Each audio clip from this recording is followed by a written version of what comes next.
کی بات ہے۔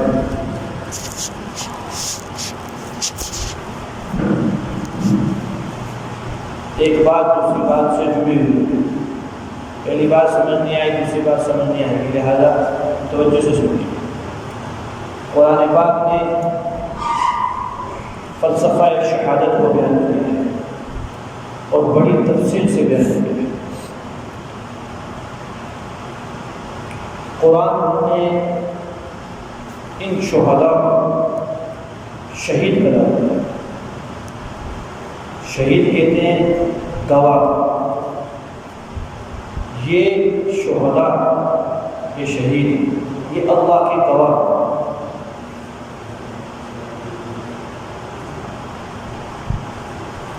نظام اسلامی قابل عمل نظام،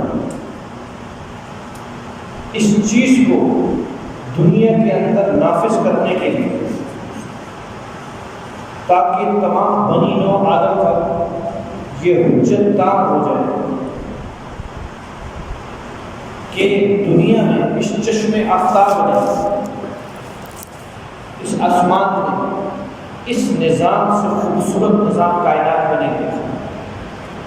یہی انسانی نجات کا دار و مدار اسی نظام ہے۔ اس بات کو پھیلانے کے لیے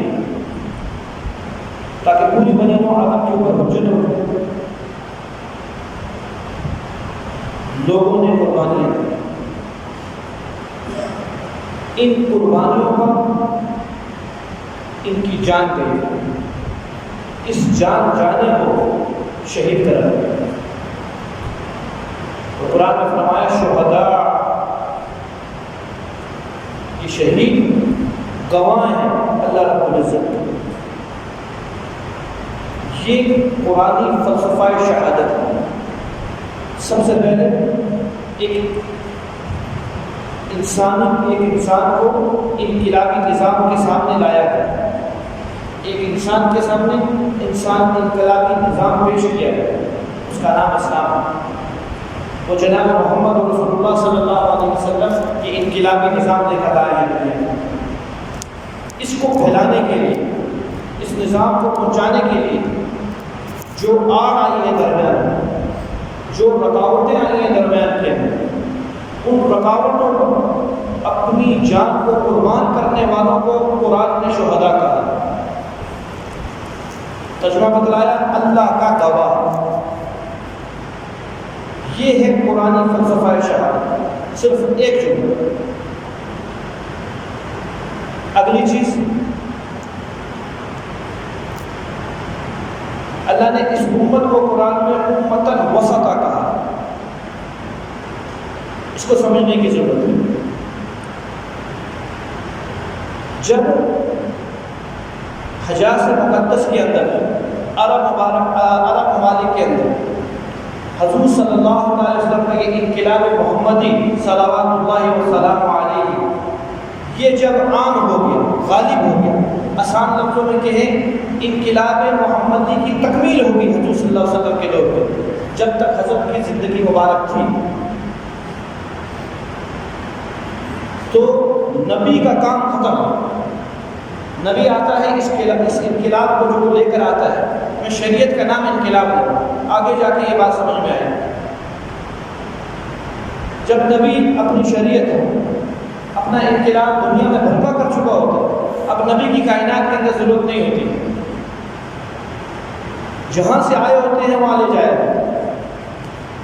ابھی ماں بعد جو رہنے والے لوگ ہیں ان کے ذمے اس شریعت کی، اس انقلاب محمدی کی دفاع کی، پھیلانے کی، اندرونی خطرات، بیرونی خطرات یعنی داخلی اور خارجی ساری فتنوں سے بچنے کے لیے ایسے لوگوں کو، افراد کو چنا جاتا ہے۔ یہ اللہ رب العزت کی طرف سے چنا ہوا۔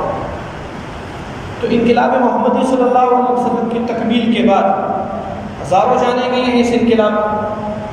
یہ تھا ابتدائی دور۔ میں آپ کو مختصر سے بات میں 3 دوروں کے بارے میں بات کروں۔ یہ پہلا دور محمد رسول اللہ صلی اللہ علیہ وسلم کی حیات کا دور، یہ اسلام کو پھیلانے کا دور، اس انقلاب محمدی کو پھیلانے کا دور تھا۔ جانے گئے ہیں اس وقت یہ بھاگ دوڑ اس انقلاب کو سنبھالنے کی اس امت کے افراد کے ہاتھ میں آیا جو کہ نبی نہیں تھے لیکن نبی کی تربیت یافتہ تھے، نبی کی صحبت یافتہ تھے۔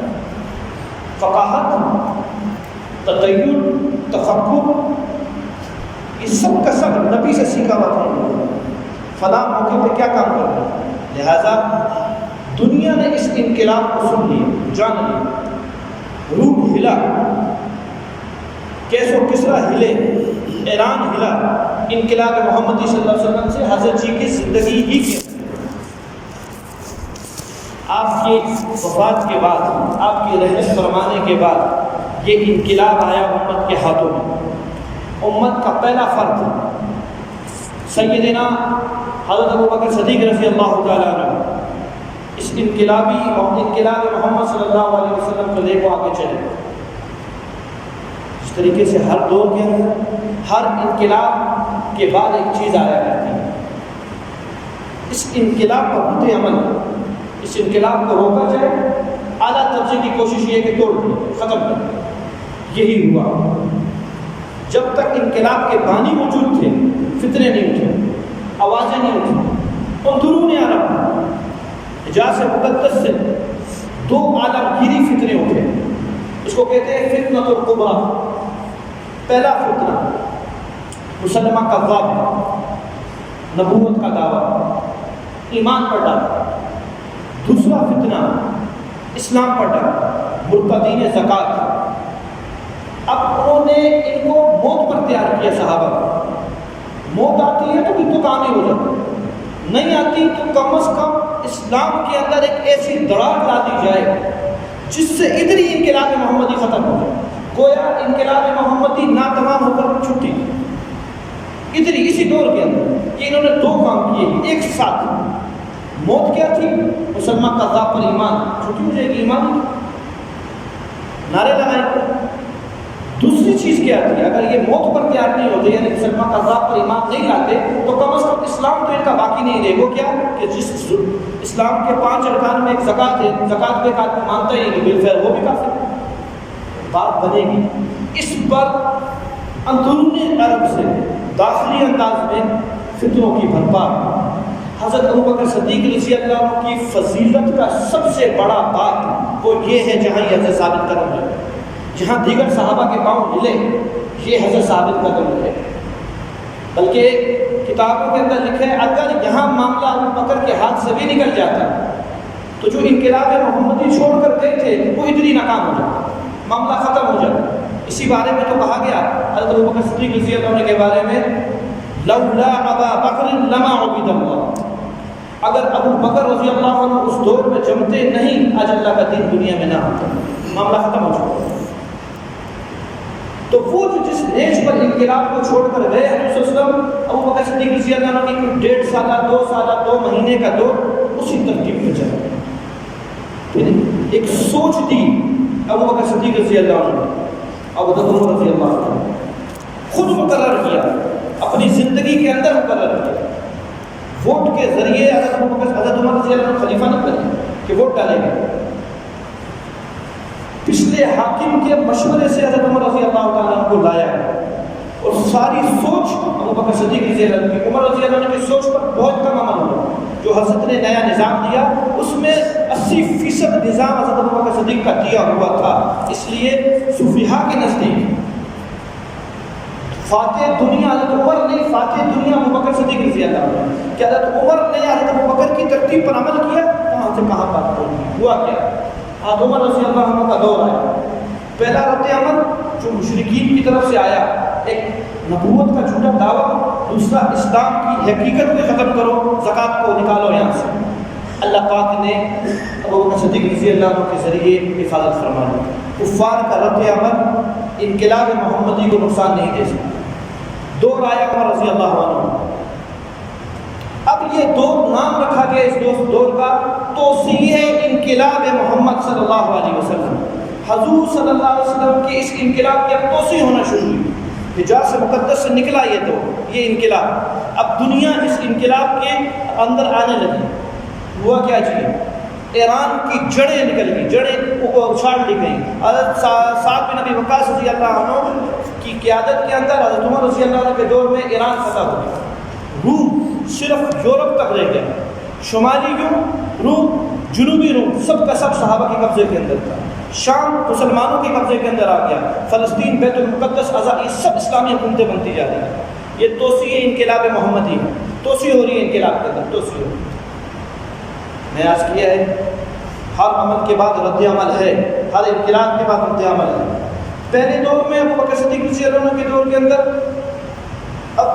اندرونی طور کے اوپر اپنی داخلی انداز میں ایک رد عمل کی شکل آئی، دو شکل کی، مسلمہ کذاب اور مرتد. اب اندرون اتنا مضبوط ہو چکا تھا، منافق کا نام نہیں حجاز میں، کافر کا نام نہیں حجاز مقدس کے اندر. ہیں تو دو طبقے، یا تو محمد اور رسول اللہ صلی اللہ علیہ وسلم کے صحبت یافتہ لوگ، یا تو صحابہ کے صحبت یافتہ لوگ. تابعی، بس فتنے والا ایک آدمی بھی نہیں ہے. آسان کہوں، گناہ کبیرہ والا ایک بندہ مکہ اور مدینہ اور حجاز مقدس کے اندر نہیں. عرب کے عیسائیوں کو بھگا دیا گیا، یہاں کا یہود بھاگ چکا ہے، صرف مسلمان صحابی ہیں یا تابعی. اب رد عمل باہر سے آیا.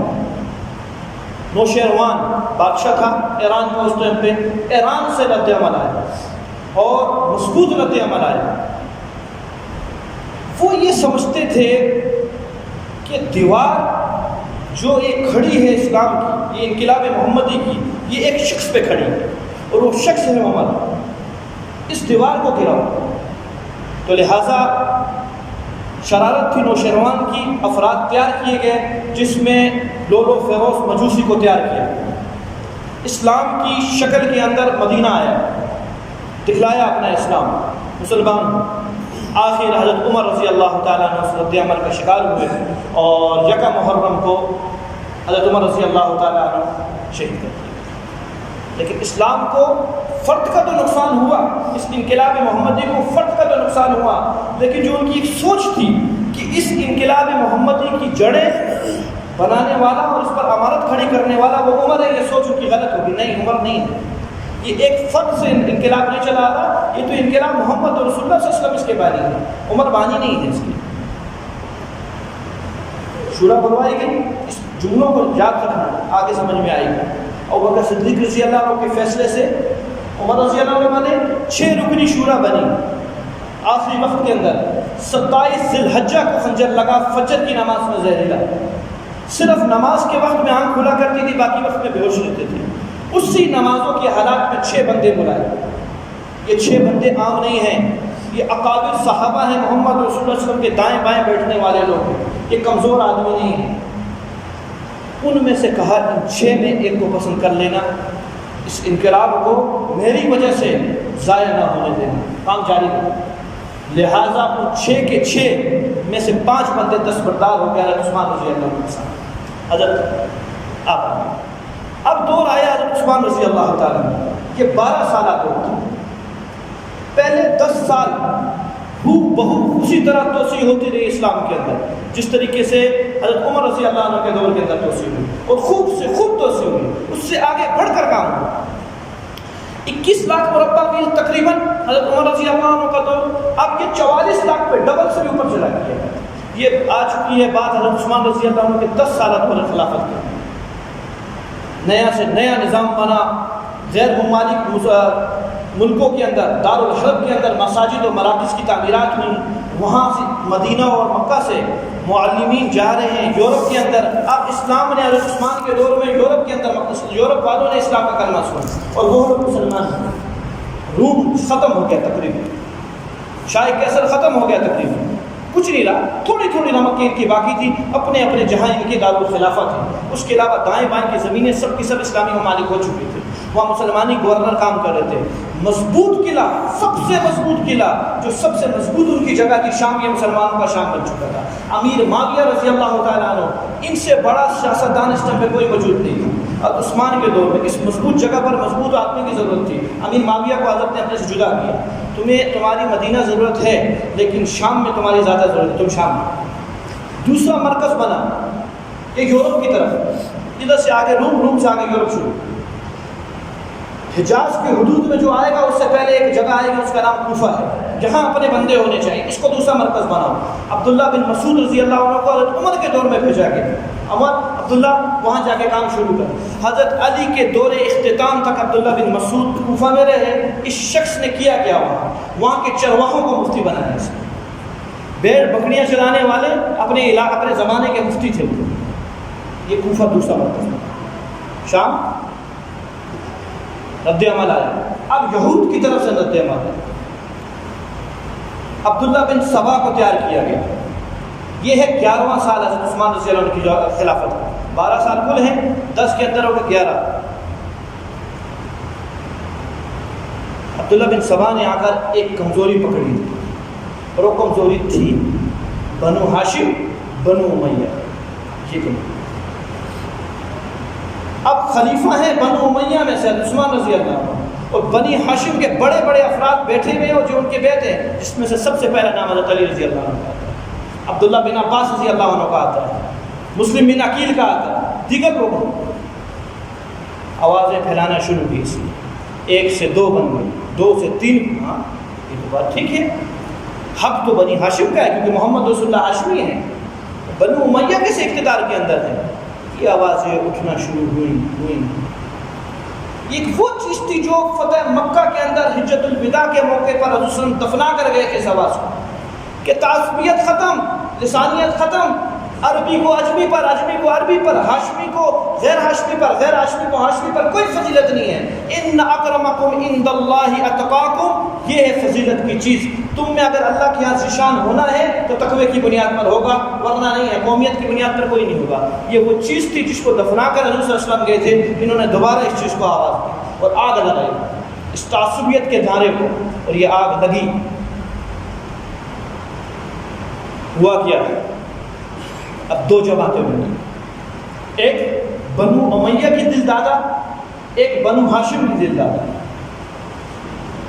مختصر کلام یہ نکلا، آخر انہی شرارتی لوگوں نے، یہ جو عبداللہ بن سبا تھا، اس نے اپنا کام کیا، اور حضرت عثمان رضی اللہ عنہ کو 12 سال کے بعد، 12 سال جو ہمیں خلافت کرنے کے بعد شہید۔ رد عمل اس دفعہ یہود سے آیا۔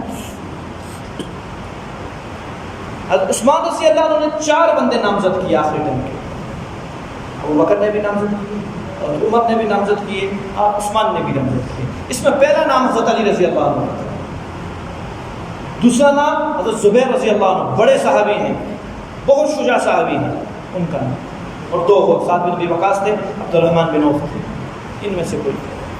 حضرت علی دستبردار ہو گئے زبیر کے سامنے، میں نہیں بنتا۔ زبیر کہتے ہیں میں نہیں بنتا۔ اب ایک رہتے ہیں، وہ ہیں طلحہ بن عبید اللہ، بڑے صحابی ہیں، حضور صلی اللہ علیہ وسلم کے زمانے کے صحابی ہیں، اکابر صحابہ میں سے، ان کو مسند پر بٹھایا جائے خلافت کا۔ طلحہ نے کہا، دونوں کو سمجھایا۔ اب ہیں کون یہ عام لوگ نہیں ہیں۔ حضرت زبیر رضی اللہ عنہ حضرت ابو بکر صدیق رضی اللہ عنہ کے نواسے ہیں۔ حضرت ابو بکر صدیق رضی اللہ عنہ کی دوسری بیٹی، ایک اما عائشہ، ایک آسمہ، ان آسمہ کے سگے بیٹے ہیں، کہ حضرت عثمان رضی اللہ عنہ کو ایک سازش کے ذریعے مارا گیا ہے، جس میں ہمارے ذاتی بندے ملوث ہوئے ہیں، اور وہ تھا مسئلہ پرانا، بنو ہاشم بنو امیہ۔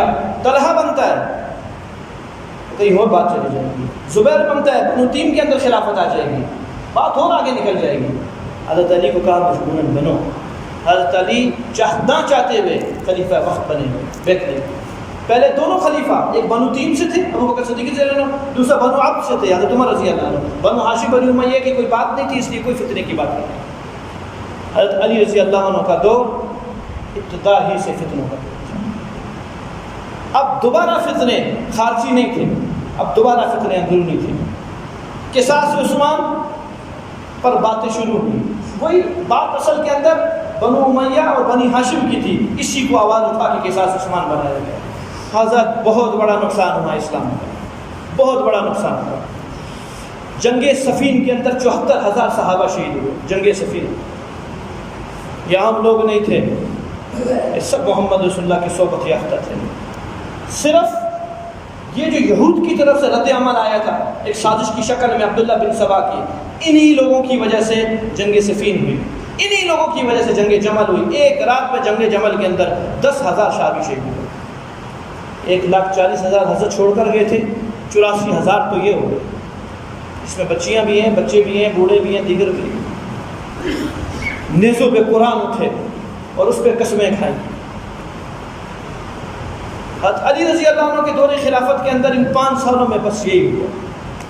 اندرونی خدشے بھی, پر بات نہیں بنی کسی طرح. سکون کی ایک رات مل جائے, سکون کی ایک رات نہیں ملی. آخر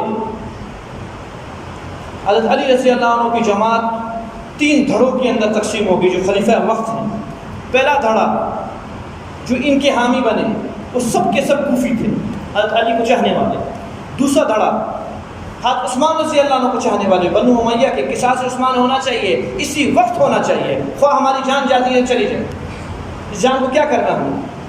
تیسرا دھڑا شام, مرکز بنا ہوا اس ٹائم کے اوپر امیر معاویہ. 18,000 اکابر علماء نے بیعت کر لیا امیر معاویہ رضی اللہ عنہ پر. حضرت عثمان رضی اللہ عنہ کا خون آلود جو لبادہ تھا آخری ٹائم میں جو قمیص پہنے جس میں شہید کیا گیا, وہ جامع مسجد شام کے اوپر رکھی ہوئی ہے. قسمیں کھائی ہیں, اس ٹائم تک زمین پہ نہ لیٹیں گے, اس ٹائم تک کھائیں گے نہیں, اور اس ٹائم تک بیویوں سے نہیں ملیں گے جب تک کہ حضرت عثمان رضی اللہ عنہ کا قتل کا بدلہ نہیں دیتے.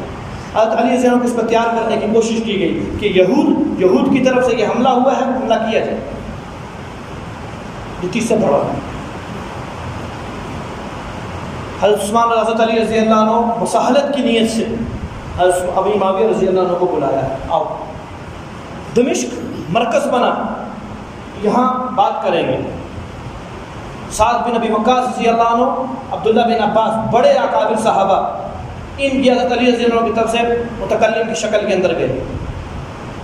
تقریباً کوئی 18,000 کی فوج حضرت علی رضی اللہ عنہ کے پاس تھی. دمشق کے اندر پہنچے. حضرت علی مدینہ کو چھوڑ چکے تھے, کوفہ آ چکے تھے, کوفہ کو دارالخلافہ بنایا تھا, اور وہاں سے امیر معاویہ رضی اللہ عنہ عمر بن عاص رضی اللہ عنہ کو لے کر آئے, اور عمر بن عاص رضی اللہ عنہ کو متکلم بنا کر بھیجا. مصالحت بن گئی. 6 مہینے تک آپ اپنی تدابیر پیش کرو, 6 مہینے تک ہم لوگ تدابیر پیش کریں گے, جو چیز غالب آ جائے گی وہ اس پر فیصلہ ہو جائے گا. یہ بات ایک قسم کی یہ خانہ جنگی کو روکنے کے لیے بہت بڑا قدم تھا کہ 6 مہینے میں اگر امیر معاویہ رضی اللہ عنہ کے دلائل کبھی ہو گئے تو حضرت عثمان کا بدلہ فوراً لے لیں گے, حضرت علی ساتھ دیں گے. اور اگر حضرت علی رضی اللہ عنہ کی جماعت کے دلائل زیادہ ہو گئے اور حضرت امیر معاویہ رضی اللہ عنہ سمجھ گئے تو سکون کیا جائے گا. جب حضرت علی رضی اللہ عنہ فرمائیں گے پھر حضرت عثمان کا بدلہ لیں گے. یہ چیز تقریباً جنگ بندی کو ختم کرنے کے لیے کافی ہو چکی تھی. ایک نیا نعرہ شروع ہو گیا حضرت علی کی جماعت سے, نعرہ تحکیم, ان الحکم الا للہ. خارجی پیدا ہو گئے, انہوں نے حضرت علی رضی اللہ عنہ کی خلافت سے انکار کر دیا. یہ جماعت میں تھے حضرت علی رضی اللہ عنہ, ہم آپ کی جماعت کا حصہ نہیں ہیں. نعوذ باللہ من ذالک, آپ کافر ہیں. گناہ کبیرہ کرنے والا ان کے نزدیک کافر ہوتا ہے, اور کافر مرتد ہوتا ہے, اور مرتد کو مارنا جائز ہے. حضرت علی رضی اللہ عنہ کے گلے پڑ گئے, آپ کو شہید کا قتل کریں گے. اور بات پھر بنی. اب کوفہ جو کہ اسلام کا مرکز تھا, میں نے کہا اسلام کے 2 مرکز بنے, ایک شام دوسرا کوفہ. اس کوفہ سے بندے تیار کیے اور عبد الرحمن بن ملجم کو تیار کیا.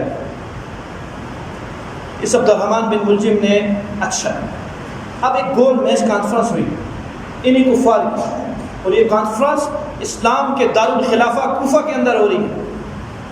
3 احباب ہیں, 3 اشخاص ہیں. اگر یہ ختم ہو جاتے ہیں تو اسلام گیا, کوئی نہیں ہے ان کو اسلام کو سنبھالنے والا پیچھے. سب نوجوان خون ہے, جذباتی خون. اسلام جذبات سے نہیں پھیلے گا. ان 3 احباب کو ختم کرو.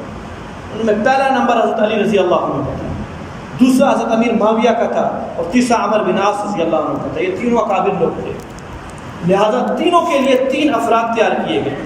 عبد الرحمن بن ملجم حضرت علی کے پیچھے آیا, کسی اور کو تیار کیا گیا امیر معاویہ کے لیے, کسی اور کو تیار کیا گیا عمر بن عاص کے لیے. عمر بن عاص کا معاملہ تو یہ ہوا جس دن فجر میں حملہ ہوا, تینوں کو فجر کی وقت ٹائم بتلایا. حضرت عمر رضی اللہ عنہ کو فجر کے ٹائم پہ شہید کیا. حضرت اس دن نماز کی نہیں ہے, امام کوئی اور تھا, وہ خود نہیں تھے, وہ امام شہید ہو. عمر بن عاص بچ گئے. امیر معاویہ رضی اللہ عنہ پر وار ہوا, لیکن اتنا کاری وار نہیں تھا, زخمی ہوئے, بعد میں درست ہوئے. عبد الرحمن بن ملجم نے کاری وار کیا حضرت علی پر, جس پر حضرت علی رضی اللہ عنہ شہید ہوئے. اب خلافت راشدہ کا اختتام. حضور صلی اللہ علیہ وسلم نے فرمایا تھا 30 سال تک خلافت راشدہ چلے گی. حضرت علی رضی اللہ عنہ کے دور پر تقریباً 30 سال پورے.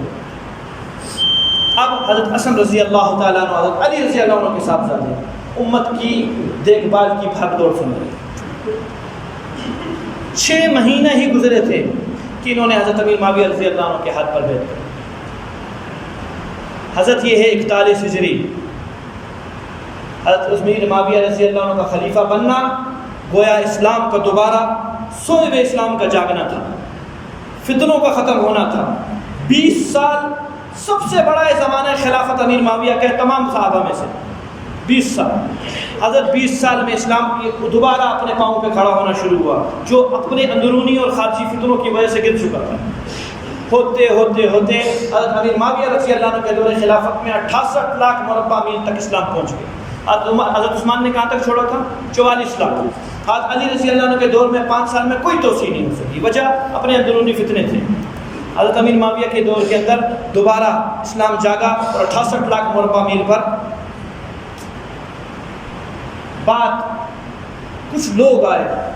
یہ اختتام ہے امیر معاویہ رضی اللہ عنہ کے دور کے خلافت کا. حضرت کے انتقال ہونے والا. یہ جماعت دوبارہ کوفہ سے اٹھی ایک نئے دم کے ساتھ، پھر رد عمل آیا اور انہوں نے بہت مجبور کر کے، یہ ایک نہیں تھے، یہ ہزاروں لوگ تھے، انہوں نے کہا حضرت پیچھے کوئی آدمی نہیں ہے جو آپ کی طرح کا سنبھال سکے گا، یعنی دوبارہ خون ریزی شروع ہو جائے، مہربانی کرو کسی نہ کسی کو بناؤ، کسی نہ کسی کو بناؤ. اور ہم کہتے ہیں یزید کو. یہ ہزاروں لوگ کون تھے؟ کیا کروانے آئے تھے؟ امیر معاویہ رضی اللہ عنہ کے ہاتھ پر.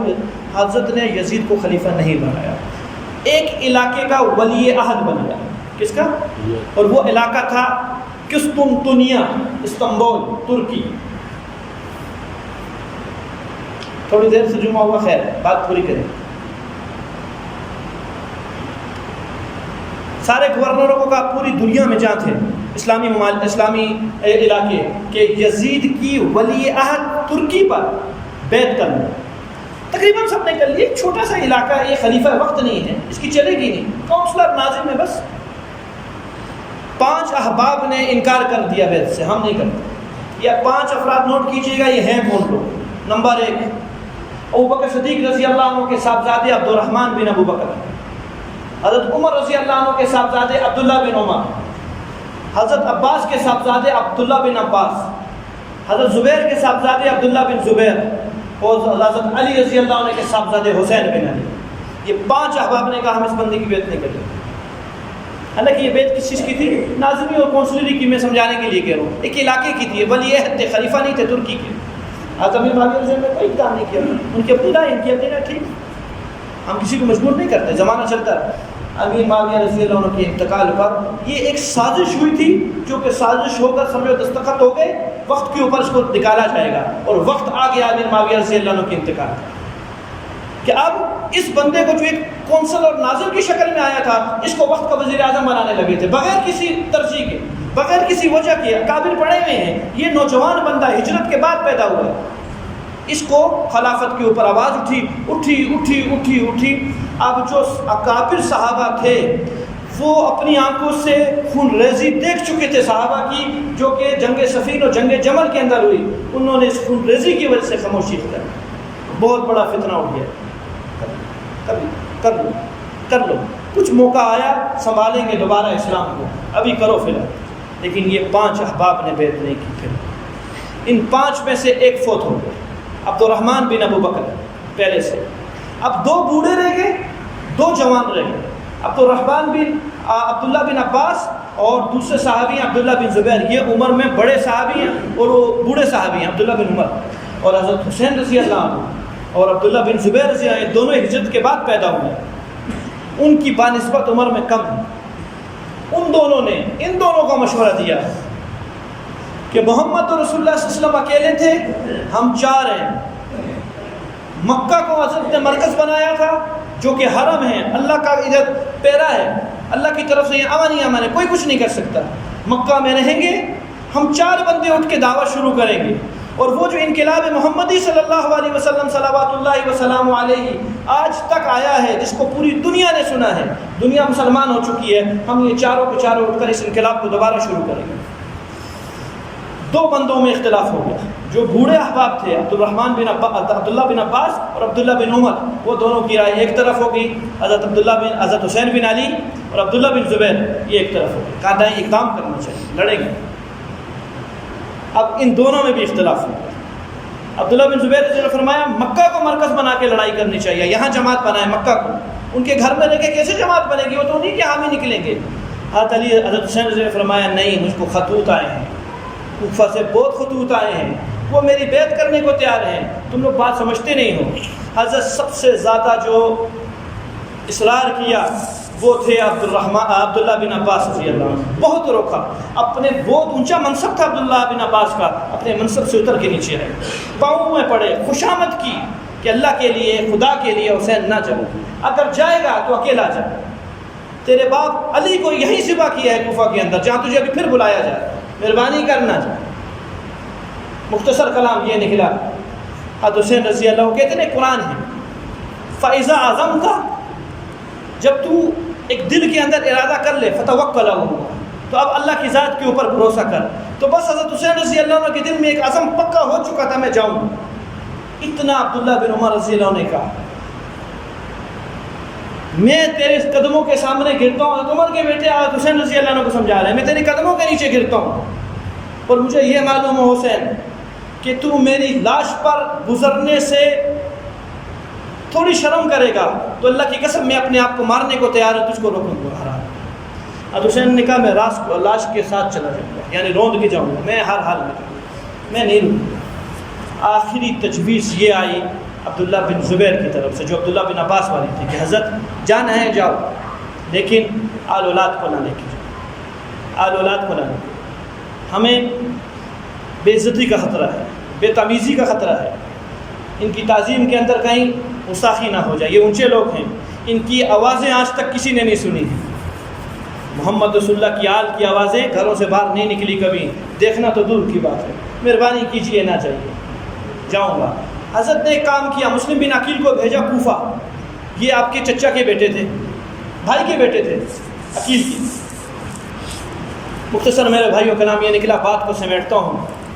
مسلم بن عقیل گئے، پہلے دن 12,000 کوفیوں نے بیعت کر لی حضرت مسلم بن عقیل کے ہاتھ میں، یہ بیعت مسلم بن عقیل کی نہیں تھی، یہ بیعت حضرت حسین ہی کے ہاتھ کی تھی سمجھو، اور حضرت مسلم بن عقیل نے خط لکھ دیا پہنچ جاؤ، یہ بات بالکل ٹھیک ہے، کوفی بیعت کرنے کو تیار ہے، ایک دن میں 12,000 کوفی میں سے بیعت کر چکے ہیں۔ حضرت نے یہاں سے سامان سفر، احرام کی حالت میں تھے، احرام کھلے، دم دیے، مدینہ منورہ کی چابیوں کو تالے لگے روضہ مبارک کو، اور وہ چابیاں عبداللہ بن زبیر کے ہاتھ میں سپرد کی، اور یہاں سے ایک 72 افراد کا قافلہ کوفہ کی طرف نکلا ہے کہ ہم جا کے کوفہ میں بیعت کرنے لگے۔ عبید اللہ بن زیاد کو یزید نے حاکم بنا دیا تھا کوفہ کا، معلوم ہوا 12,000 افراد مسلم بن عقیل کے ہاتھ پر حضرت حسین کے نام کی بیعت کر چکے ہیں۔ حضرت روایات میں مشہور ہے ایک جملہ کوفیوں کے لیے، الکوفی لا یوفی، کوفیوں میں وفا نہیں ہے۔ یہی کام ان لوگوں نے حضرت علی کے ساتھ کیا، اور عبید اللہ بن زیاد نے ایک آدھے گھنٹے کے اندر 12,000 افراد کو ختم کر دیا، جس میں مسلم بن عقیل کی بھی شہادت تھی۔ مرنے سے پہلے، شہید ہونے سے پہلے مسلم بن عقیل نے پھر ایک قاصد بھیجا حضرت حسین کو کہ کبھی بھی آنا کوفہ میں، بغاوت ہو چکی ہے، سب جھوٹ تھا، کچھ بھی نہیں ہے، اور یہ قاصد پہنچ گیا حضرت حسین کے پاس، اور ادھر حضرت حسین رضی اللہ عنہ کے ذہن میں بات آئی کہ میرے 3 ساتھی ٹھیک کہتے تھے، یہاں مڑنے کو چاہا کہ میں مڑتا ہوں، ایک آڑ بن گئی، اور وہ تھا مسلم بن عقیل کا بیٹا، کہ باپ کا قصاص لیے بغیر کیسے جاؤں میں، میرا باپ مار دیا گیا، میں وہاں زندہ رہ کے کیا کروں گا، آپ لوگ نہیں جائیں گے، میں جاؤں گا اکیلا کوفیوں سے لڑنے کے لیے۔ با مروت، با اخلاق اور با عزت اخلاق، من احسن الیہ فاحسن الیہ، جو تیرے ساتھ نیکی کرے تو اس کے ساتھ نیکی کر۔ حضرت حسین کے کہنے پر گئے تھے نا مسلم بن عقیل، تو آپ میں اس کے بیٹے کو کیسے اکیلا چھوڑ جائیں گے؟ مختصر کلام یہ نکلا، وہ جو سازش تھی، حضرت علی رضی اللہ عنہ نے نیروان کے مقام پر خارجیوں کو مارا، کوفیوں کو مارا، انہی کوفیوں نے حضرت علی رضی اللہ عنہ سے بدلہ لیا، انہی کوفیوں نے ان کے بیٹے حضرت حسن رضی اللہ عنہ سے بدلہ لیا کہ ہمارے ماں باپ کو انہوں نے مارا ہے، زہر کھلایا انگور کے اندر، انہی کوفیوں نے حضرت حسین رضی اللہ عنہ سے شامل۔ آخری آخری جملہ بات ختم. میں نے عرض کیا بیان یہاں سے شروع کیا تھا قرآن نے فلسفہ شہادت کو کیسے بیان کیا. ایک جملہ یہ جو اللہ نے نظام بیان کیا ہے اسلام انقلاب محمدی شریعت محمدی اس کے نفاذ کے لیے یہ قابل عمل نظام ہے. لوگوں اس کو سمجھو. اس کو پھیلانے کے لیے جو بندہ جان دے گا قرآن نے اس کو شہداء کہا ہے یعنی اللہ کا گواہ. تو میرے محترم ساتھیوں اس پر صحابہ کی جانیں گئی. فتنہ در فتنہ در فتنہ. اب یہ دور آیا جس میں حضور صلی اللہ علیہ وسلم نے ایک الفاظ فرمائے تھے ان اسعد الناس فی الدنیا لقعہ ابن لقعہ. دنیا میں سب سے باعزت آدمی وہ ہوگا جو کمینے کا بیٹا کمینہ ہو. دنیا میں سب سے باعزت. خیر ختم, صحابہ ختم, تابعین ختم, تبع تابعین ختم. اب شر کا زمانہ تھا. اب حکومتیں بنا کرتی تھی صرف ایک غرض سے. وہ کیا؟ حب جاہ, میں حکومت والا ہوں. یہ وہاں سے دور شروع ہوا ہے الا 1 2 4 گنتی کے اور آج تک یہ دنیا میں چلتا ہے. اللہ تعالیٰ ان احباب کے نقش قدم پہ چلنے کی توفیق عطا فرمائے جنہوں نے جان کو جان نہیں سمجھا, کنبوں کو کنبا نہیں سمجھا, اپنا ہر قدم اللہ اور اللہ کے دین کے لیے فدا کیا. ان احباب کو اللہ تعالیٰ اپنے شان جزائے خیر عطا فرمائے جن لوگوں نے اسلام کو اور انقلاب محمدی صلی اللہ علیہ وسلم کو بچانے کے لیے اپنی جان مال وقت لگایا. میرے محترم ساتھیوں انہی انقلاب کی بدولت آج میں اور آپ لا الہ الا اللہ محمد رسول اللہ پڑھنے والے ہیں. ضرورت اس عمل کی ہے. 3 دور دیکھے ہیں اسلام نے. پہلا دور محمد رسول اللہ کا اسلام کو پھیلانے کا دور, دوسرا دور صحابہ کا اسلام کو بچانے کا دور, تیسرا دور آج کا دور ہے. یہ بچا ہوا اسلام جو صحابہ نے بچایا تھا اللہ کے لیے تم بھی اپنا کوئی حصہ ڈالو اور اس اسلام کو بچاؤ. اپنے اس 5-6 فٹ کے نظام زندگی کے اندر جسم کے اندر انقلاب محمدی صلی اللہ علیہ وسلم کو نافذ کرو. کوئی زور نہیں لگے گا, کوئی حکومت تنگ نہیں کرے گی, کوئی گھر والے تنگ نہیں کریں گے. تمہاری ذات پر تمہارا قابو ہے. اپنے قابو کو استعمال کرتے ہوئے ہمت کو استعمال کرتے ہوئے حضور صلی اللہ علیہ وسلم کی اس مبارک انقلاب کو لائیں, دل کو آمادہ کریں جس پر انہوں نے اتنی قربانیاں دی ہیں. میں اس کے لیے نماز نہیں پڑھ سکتا, میں اس کے لیے قرآن نہیں پڑھ سکتا, اس کے لیے سنت والا لبادہ اختیار نہیں کر سکتا. اللہ تعالیٰ مجھے آپ کو عمل کرنے کی توفیق دے.